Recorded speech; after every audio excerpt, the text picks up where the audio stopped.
우리가 드로아에서 배로 떠나 사모드라게로 직행하여 이튿날 네아폴리로 가고 거기서 빌립보에 이르니 이는 마게도냐 지방의 첫 성이요 또 로마의 식민지라. 이 성에서 수일을 유하다가 안식일에 우리가 기도할 곳이 있을까 하여 문밖 강가에 나가 거기 앉아서 모인 여자들에게 말하는데, 두아디라시에 있는 자색 옷감 장사로서 하나님을 섬기는 누디아라 하는 한 여자가 말을 듣고 있을 때 주께서 그 마음을 열어 바울의 말을 따르게 하신지라. 그와 그 집이 다 세례를 받고 우리에게 청하여 이르되, 만일 나를 주 믿는 자로 알거든 내 집에 들어와 유하라 하고 강권하여 머물게 하니라. 우리가 기도하는 곳에 가다가 점치는 귀신 들린 여종 하나를 만나니 점으로 그 주인들에게 큰 이익을 주는 자라. 그가 바울과 우리를 따라와 소리질러 이르되, 이 사람들은 지극히 높은 하나님의 종으로서 구원의 길을 너희에게 전하는 자라. 이같이 여러 날을 하는지라 바울이 심히 괴로워하여 돌이켜 그 귀신에게 이르되, 예수 그리스도의 이름으로 내가 네게 명하노니 그에게서 나오라. 하니 귀신이 즉시 나오니라.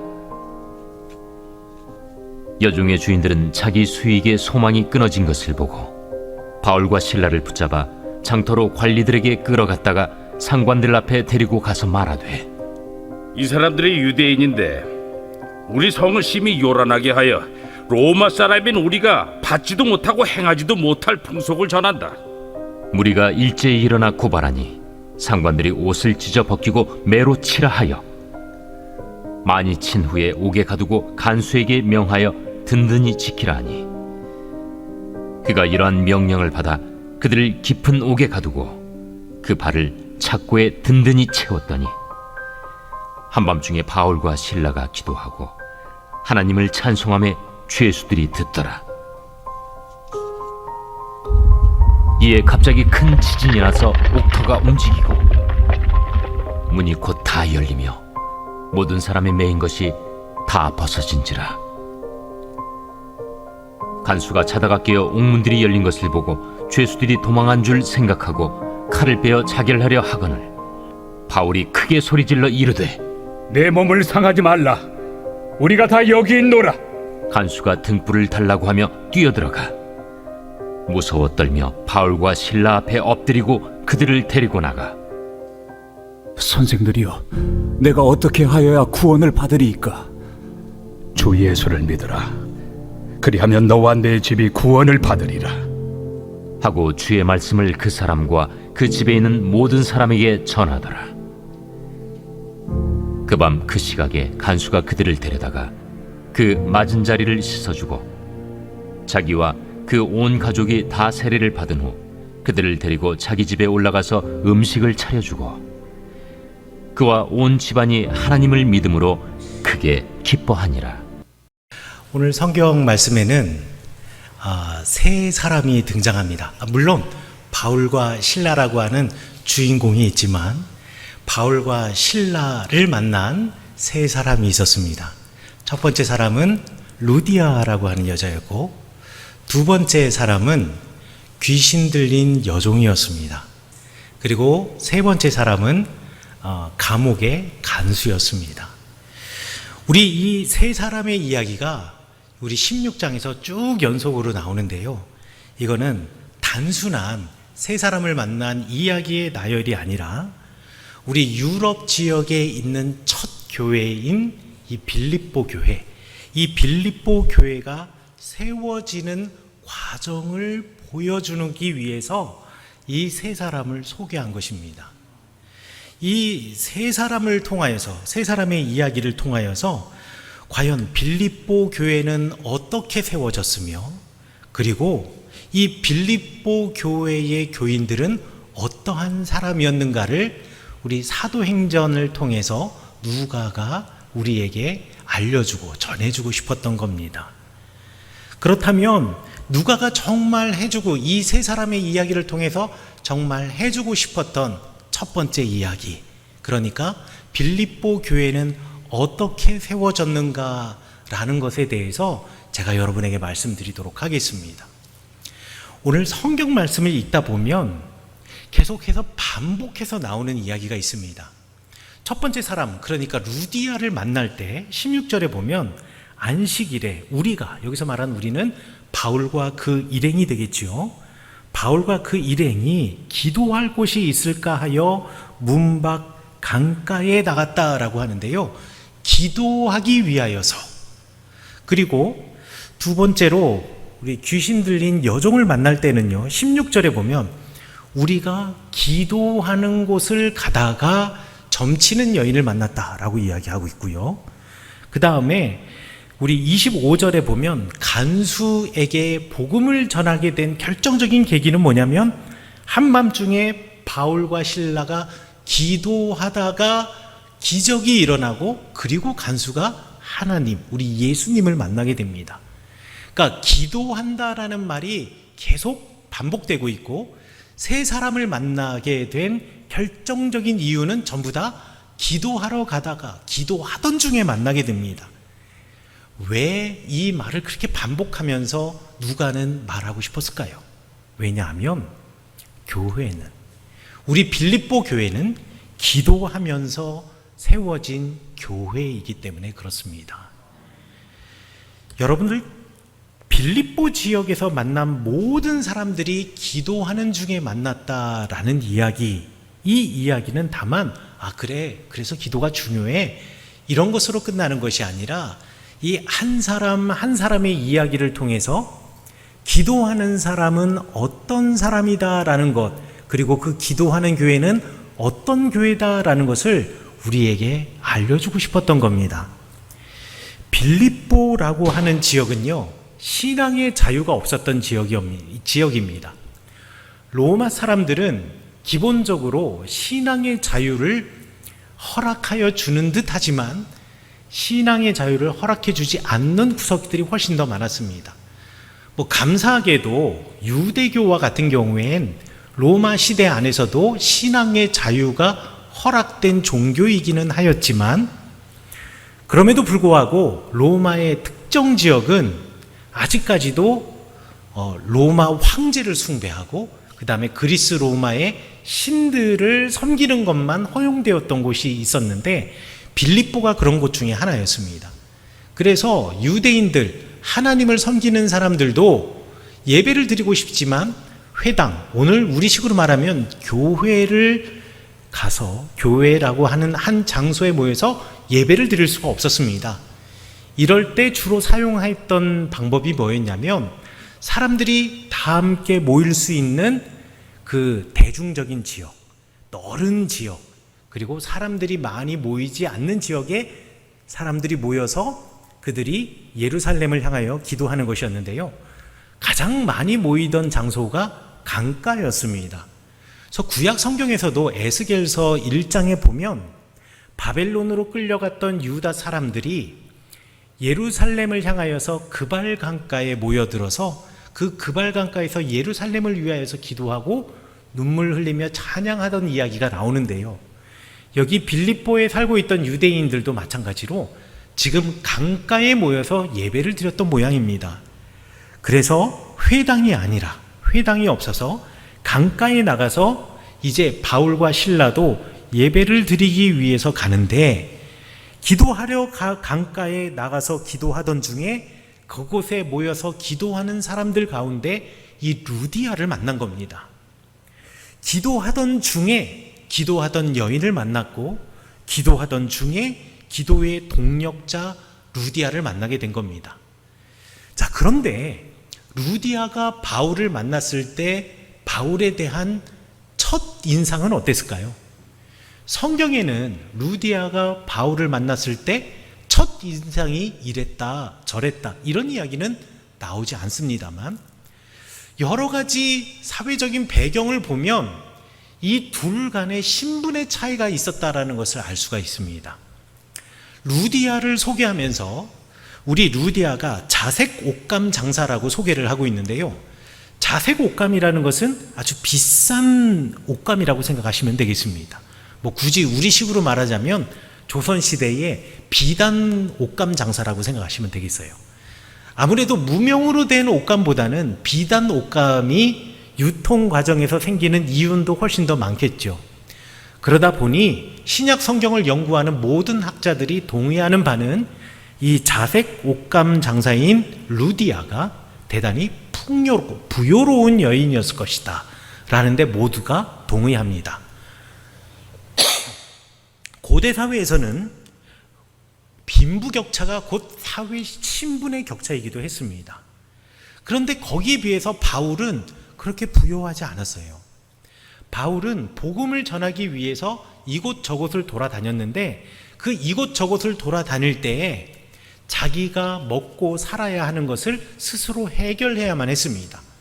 물론 이미 교회가 든든히 선 곳에는 바울과 또 선교를 하는 그들의 일행을 위해서 잠자리도 제공해주고 먹을 것도 주고 하겠지만 이렇게 빌립보처럼 전혀 모르는 예수 그리스도의 복음이 전해지지 않은 교회가 있지 않은 곳에서 말씀을 전하기 위해서는 이 바울이 스스로 자신의 생계를 해결해야 됐는데 바울이 했던 일이 무엇이냐면 천막을 고치는 일이었습니다.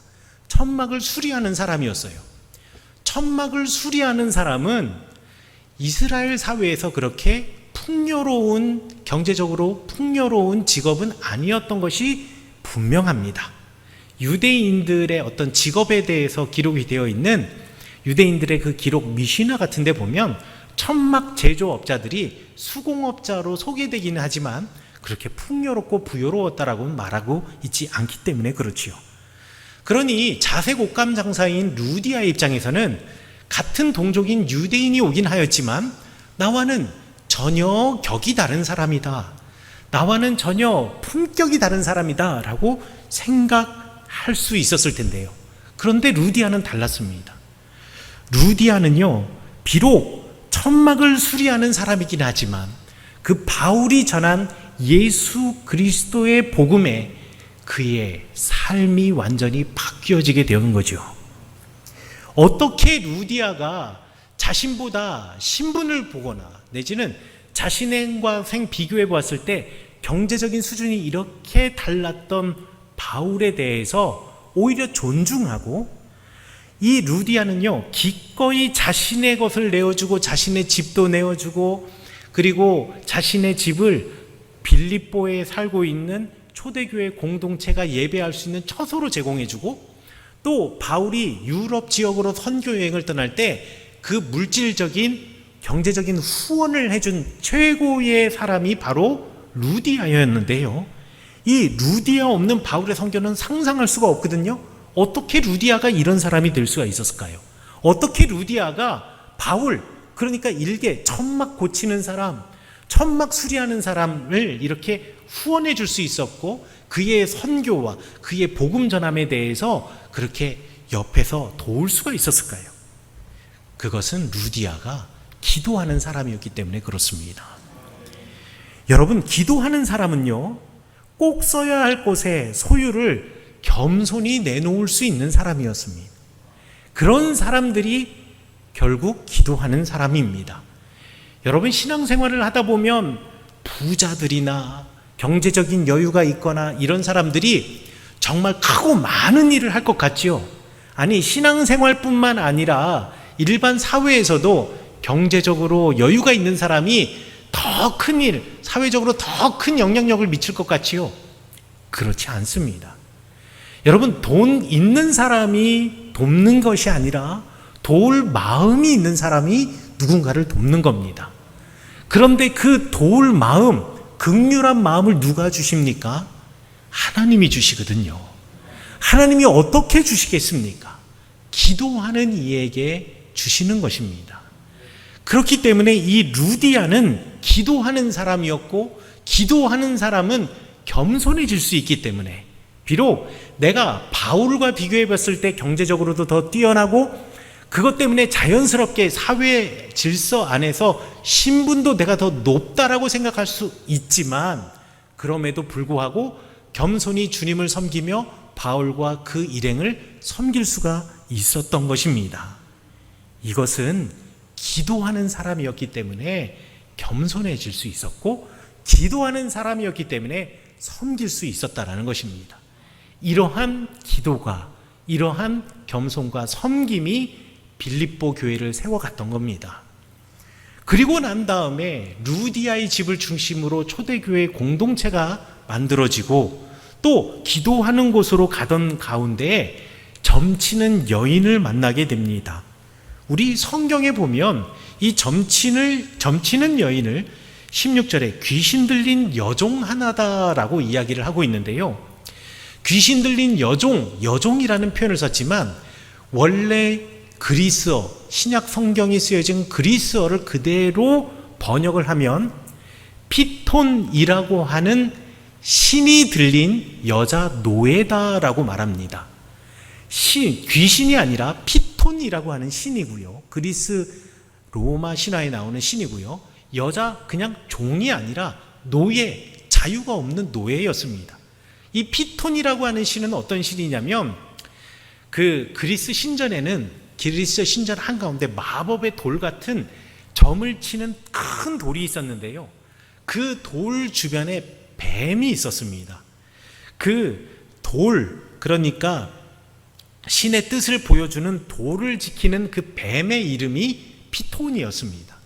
그러니까 이 피톤신을 섬기고 피톤신이 들어있는 여자 노예, 이 노예가 하는 일은 뭐냐면 사람들이 찾아오면은요, 그 노예의 주인이 그 사람으로부터 돈을 받고 이 사람이 듣기 원하는 미래와 운명에 대해서 이야기해주는 역할을 했던 여인이 바로 이 여인이었습니다.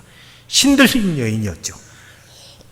그런데 이 신들린 여인은 그야말로 신들렸기 때문에 바울과 그 일행을 보자마자 이 사람들이 범상치 않은 사람이라는 것을 알게 되었습니다. 이 직감적으로 알 수 있었던 거죠.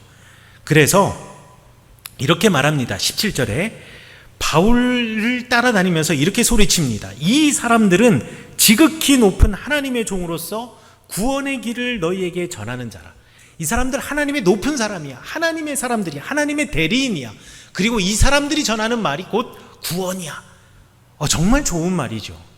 그런데 이 말을 이 바울이 쫓아다니는 동안 계속 며칠을 쫓아다니면서 그렇게 말을 하는 거예요.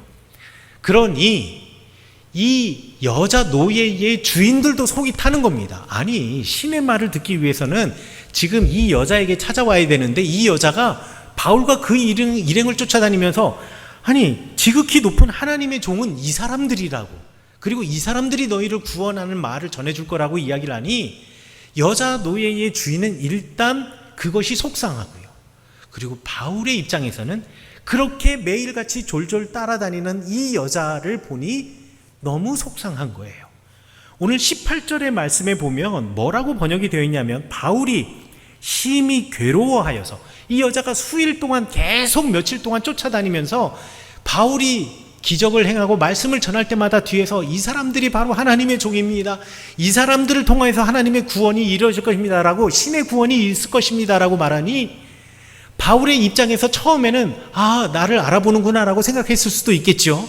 하지만 이게 계속 반복이 되니 이 여인을 보고 괴로워하였다라고 되어 있는데, 사실 이 괴로워하였다라고 번역된 이 그리스어도 괴롭다라는 의미도 가지고 있지만 또 한편으로는 불쌍히 여기다, 슬프다, 이런 뜻도 가지고 있습니다. 그래서 문맥상으로 보아서는 괴롭게 여기다, 슬프다라고 번역하는 것이 더 맞는 번역입니다. 이 여인을 보니 바울이 너무 이 여인이 불쌍한 거예요. 노예 생활을 하면서 자신의 그러니까 자신이 일하는 정당한 대가도 받지 못하는 여인에다가, 그리고 불쌍하게도 저 그리스 로마의 신들을 섬기는 신전의 그 한가운데 있는 그 돌 주변에서 그 신성한 돌을 지킨다라는 그 꽈리를 틀고 있는 뱀을 신으로 섬기고 있는 이 여인, 얼마나 불쌍했겠습니까? 그리고 그 여인이 그렇게 주인들로부터 착취를 당하는 것이 얼마나 슬펐겠습니까? 그래서 모든 사람들은 그 여인, 귀신 들려서 점치는 여인을 보면서 아마 두려워했을 수도 있고요. 여러분들 어디서 점친다, 어디 미래를 본다, 뭐 그 사람 마음을 꿰뚫어 본다, 이런 사람들 만나면 괜히 움츠려 들잖아요. 저 사람이 지금 내가 생각하는 걸 다 알고 있는 건 아닐까, 뭐 이런 생각 들고. 그래서 사람들이 어떤 면에서는 그런 여인을 두려워하고, 또 한편으로는 비천한 노예였으니 행색이 얼마나 남루했겠습니까? 피하고 싶고, 그리고 뭔가 귀신 들렸기 때문에 아유 뭐 나랑은 좀 다른 사람일 것 같아서 좀 꺼려지고 이랬을 텐데, 바울은 기도하는 사람이었기 때문에 그 여인을 보는 시각이 달랐습니다. 그래서 그를 오히려 불쌍히 여기고, 그리고 그를 보면서 슬퍼하면서 그 가운데 있는 귀신을 쫓아내게 됩니다. 오늘 성경에 보면 쫓아낼 때 그저 내 안에 있는 귀신을 나가라라고 명령을 했다라고 오늘 18절에서 이야기하고 있습니다. 내가 내게 명하노니 그에게서 나오라. 성경에서는 간단하게 이야기하고 있지만 우리 성경 마가복음 9장 29절에 보면 예수님께서 이렇게 말씀하셨습니다. 제자들이 어린 아이 속에 들어가 있는 귀신을 쫓아내지 못하고 예수님께로 데려왔을 때 예수님이 그 귀신을 쫓아낸 다음에 제자들이 예수님께 물어보죠. 왜 우리는 하지 못했습니까? 왜 우리는 그런 기적을 행하지 못했을까요? 기적을 행하기 위해서, 귀신을 쫓아내기 위해서 어떻게 해야 합니까? 라고 했을 때 예수님께서 이렇게 대답하셨습니다. 기도 외에는 다른 것으로는 이런 종류가 나갈 수가 없다. 귀신 들린 사람이 있고 내 삶 속에 귀신 들렸다라고 생각한다면 이것을 이길 수 있는 유일한 방법이 있는데 그것이 무엇이냐? 기도라는 거지요. 바울 선생님과 그 일행은 기도하는 사람이었기 때문에 모든 사람이 한 여인에 대해서 삐딱한 시선으로 볼 때 다른 시선으로 그 여인을 보고 불쌍히 여기고 슬피 생각할 수 있었고, 기도하는 사람이었고 기도했기 때문에 그 가운데 있는 귀신을 쫓아낼 수 있었던 겁니다. 빌립보 교회는 이렇게 기도로 세워지는 교회였다라는 겁니다. 자, 그런데 이 귀신 들린 여인에게서 이제 피톤이라고 하는 귀신의 영이 떠나가게 되니까 제일 당황스럽고 화가 나는 사람들이 있었는데 그가 누구였냐면 이 여자 노예의 주인들이었습니다.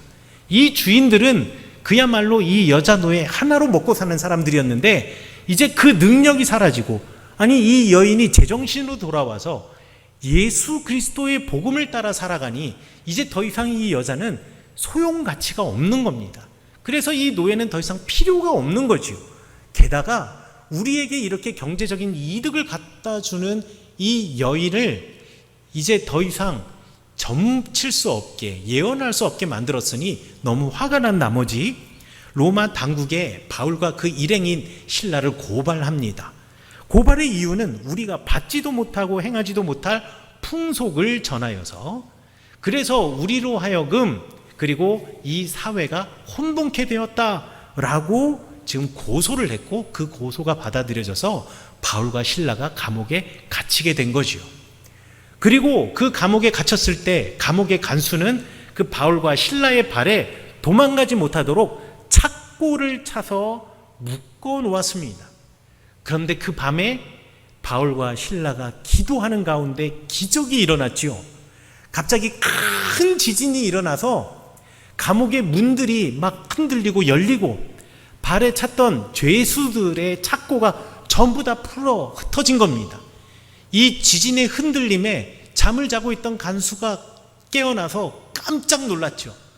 갑자기 어둠 속에서 주변을 쳐다보는데 감옥의 문은 다 열려 있고, 그리고 죄수들이 묶여 있던 그 착고들이 전부 다 풀려났던 겁니다. 그러니 이 죄수를 지키는 간수의 입장에서는 이 모든 책임이 나에게 있으니 내가 스스로 죽음으로 이 문제를 해결해야겠다라고 해서 스스로 자살을 하려고 하지요. 그때 어둠 속에 있던 바울과 신라가 멈추어 세웁니다. 멈추어 세우면서 이렇게 말합니다. 내 몸을 상하게 하지 말라. 우리가 다 여기 있노라. 여기 있노라. 여러분, 감옥의 간수는요, 기도하는 사람 바울과 그리고 신라를 만남으로 기도하던 중에 매인 것이 풀리고 이것을 메었던 이가 이제 하나님의 능력, 기적을 보게 되면서 이제 하나님을 만나게 되는 겁니다. 예수님을 만나게 되는 겁니다. 기적을 경험하게 된 겁니다. 이게 어떻게 가능했다고요? 기도하는 바울과 실라를 통해서 가능하게 되었던 것입니다. 빌립보 교회는 바로 그런 교회였습니다.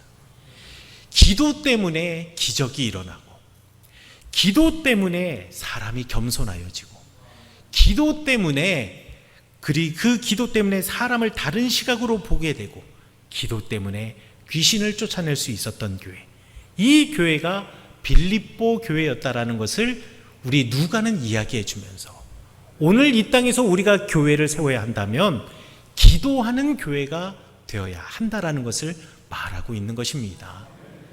여러분, 우리 성은 교회는요, 기도하는 교회가 되어야 합니다.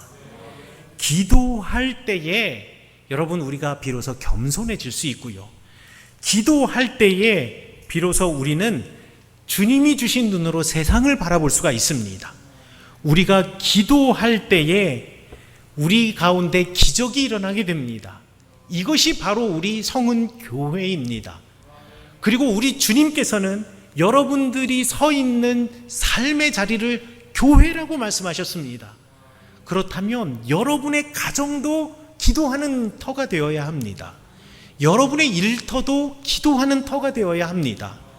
그래서 여러분의 가정에도 기적이 있어야 합니다. 여러분의 가정에서도 여러분이 겸손히 섬기는 이가 되어야 합니다.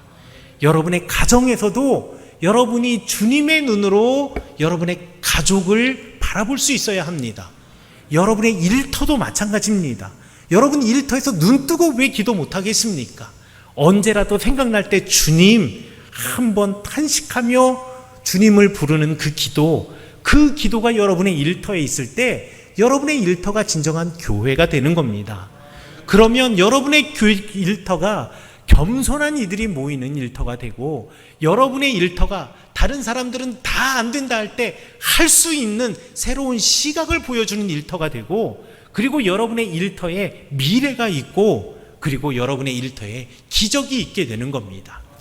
빌립보 교회는 바로 우리 교회가 되어야 하겠고, 여러분의 가정이 되어야 하겠고, 여러분의 일터가 되어야 합니다. 그렇다면 이 일터에 있었던, 이 가정에 있었던, 이 교회에 있었던 빌립보 교회의 교인들 3명이 누구였다고요? 루디아, 앞에 서 있잖아요. 귀신 들린 여종, 그리고 간수. 여러분, 이 3사람은요 빌립보 교회를 대표하는 사람들이었는데 성격이 달라도 너무 달라요. 루디아는 그야말로 사회에서 존경을 받는 경제적인 여유가 있는 사람이었습니다. 여러분, 교회에 다 이런 사람들만 있는 것이 아닙니다. 어려운 사람도 있을 수 있습니다. 귀신 들렸다가 이제 자유로워진, 버림받은 정말 비천한 여종과 같은 사람, 자유롭지 못한 노예와 같은 이도 교회 공동체 안에 있을 수 있습니다. 그리고 로마 권력을 배경 삼아서 과거에 폭력을 휘둘렀던 사람도 이제 예수님을 만나고 변화돼서 우리 교회 안에 있을 수 있습니다. 이런 사람들이 함께 모여 있을 때 우리 교회는 분란이 일어나는 것이 아니라, 빌립보 교회는 이런 사람이 모여 있는 곳이었기 때문에 더욱 교회다워질 수가 있었습니다. 왜, 어떻게 교회다워질 수 있었을까요? 여러분, 바울 선생님께서 이렇게 빌립보에 교회를 세우고 난 다음에 다시 선교여행을 다니시고 나중에 로마로 가셔서 말씀을 전하시다가 로마의 감옥에 갇혔을 때 빌립보 교회의 교인들을 향하여서 권면의 말씀 편지글을 쓴 것이 오늘 우리가 읽는 빌립보서라고 하는 신약 성경의 편지글입니다. 그러니까 그 빌립보서라고 하는 편지글에, 그 편지글을 읽는 사람은 누구냐면 빌립보 교회의 교인이면서 그 빌립보 교회의 리더들 중에 하나였던 루디아와, 그리고 귀신 들렸다가 이제 자유하게 된 그 여자 노예와, 그리고 간수, 빌립보의 감옥의 간수였던 이 3사람이 빌립보서를 읽는 편지의 수신자이기도 했다라는 거지요. 이 빌립보서 2장 1절부터 11절에서 바울 선생님이 그 셋에게 이렇게 말합니다. 그리고 그 공동체에게 이렇게 말합니다. 여러분, 마음을 같이하여 같은 사랑과 뜻을 합하여 한 마음을 품는 사람 되십시오. 아무 일에든지 다투지 마시고 가지고 있다고 해서 허영으로 하지 마시고 겸손한 마음으로 각각 모두 주변에 있는 사람을 나보다 더 나은 사람으로 여기십시오. 때로는 그와 언어가 통하지 않고 문화가 통하지 않고 그리고 삶의 방식이 다를지라도 우리는 예수 그리스도의 사람이기 때문에 하나가 되십시오. 여러분들이 관심 가져야 할 것은 단 하나입니다. 꼭 이 마음만 품고 계시면 됩니다. 그 마음이 무엇이냐면 그리스도 예수의 마음이니 그는 근본 하나님의 본체이시나 하나님과 동등히 여김을 마땅히 여기지 아니하시고 오히려 자기를 비워 종의 형체를 가지고 이 땅에 오셨던 그 예수님의 마음을 품고 서로 섬기십시오. 여러분들 가운데에는 잘 아시다시피 루디와 같은 사람도 있고 그리고 과거에 귀신 들렸다가 지금 점쳤던 여자 노예와 같은 사람, 자유하지 못했던 사람도 있고 또한 권력을 붙잡고 살아갔던 감옥의 간수 같은 사람도 있지만 이제 예수님 때문에 성령 때문에 복음 때문에 교회를 이루고 하나가 되었으니 이제 우리는 겸손히 낮아져야 되고 세상 사람들과 다른 시각을 가지고 다른 삶을 살아가야 합니다. 이것이 바로 세상 사람들이 말하는 기적입니다. 그 기적의 교회가 빌립보 교회이고 바로 여러분들입니다. 바울 선생님이 이 편지를 쓰시면서 얼마나 마음이 뛰셨겠습니까? 저는 우리 성은교회가 바로 이런 빌립보 교회가 되기를 원합니다. 기도하는 교회가 되기를 원합니다. 여러분의 가정이 기도하는 가정이 되기를 원합니다. 그래서 여러분의 가정이 교회가 되기를 원합니다. 여러분의 일터가 기도하는 일터가 되기를 원합니다. 그래서 여러분의 일터가 작은 교회가 되기를 원합니다.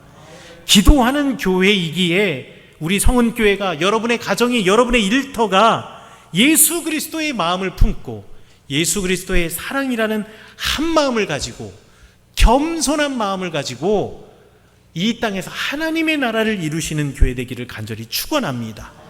기도하며 겸손해지십시오. 기도하며 여러분의 시각을 내려놓고 하나님의 눈으로 세상을 바라보십시오.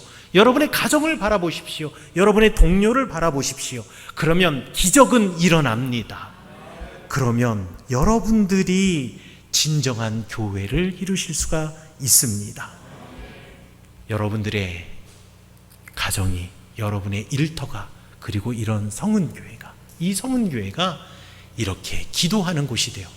새벽마다 기도하시고 밤마다 기도하시고 그리고 일터에서 그리고 여러분들이 걸어가는 길 가운데에서도 눈을 뜨며 때로는 잠시 눈을 감고 날마다 주님 찾으심으로 여러분들 가운데 주님이 놀라운 일을 행하시는 여러분들이 아름다운 교회 되시기를 간절히 축원합니다.